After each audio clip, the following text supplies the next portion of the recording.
Hi all. இன்றைக்கி lunch பாக்ஸ்க்கு என்னென்ன back பண்ணணும்னு பார்க்கலாங்களா. இன்றைக்கி ஃப்ரைடேன்றதுனால சாம்பாரும் வாழைப்பூ வடையும் தாங்க செய்ய போகிறோம். அதுக்கு வந்து கடலைப்பருப்பையும் ஊற வச்சுட்டோம், சாம்பாருக்கு துவரம் பருப்பையும் ஒரு டம்ளரில் ஊற வச்சுட்டு இன்றைக்கி குக்கரில் செய்ய போகிறோங்க. சாம்பார் ஈஸியாக சிம்பிளாக செய்ய போகிறோம்.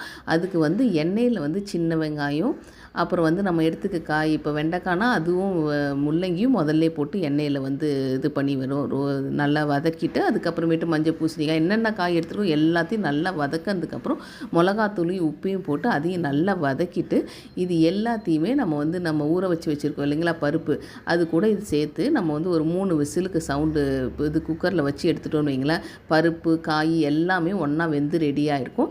இப்போ வந்து நம்ம ஜஸ்ட்டு புளியை மட்டும் கரைச்சி தனியாக கொதிக்க வச்சுட்டோன்னு வைங்களேன். பார்த்திங்களா 3 சவுண்ட்லேயே வந்து நம்ம சாம்பார் ஓரளவுக்கு ரெடி ஆகிடுச்சு. இப்போ புளியை வந்து தனியாக கடுகு உளுத்தம் பருப்பு, அப்புறம் வந்து பெருங்காயம், காஞ்ச மிளகா, கருவேப்பிலை போட்டு நல்லா புளியை கொதிக்க வச்சு கொட்டிட்டிங்கன்னா சாம்பார் ரெடி.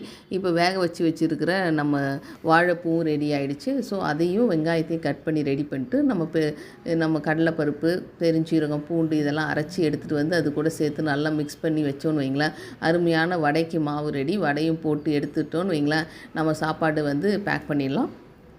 இப்போ வந்து நம்ம சுண்டலை வந்து அப்படியே சாப்பிட்றது வந்து இந்த மாதிரி பட்டரில் வந்து வெறும் மிளகாத்தூள், பெருங்காயம், உப்பு அதை போட்டுட்டு அந்த சுண்டல் அதிலே டாஸ் பண்ணி எடுத்தோன்னு வைங்களேன், சூப்பரான இதுவும் சுண்டலும்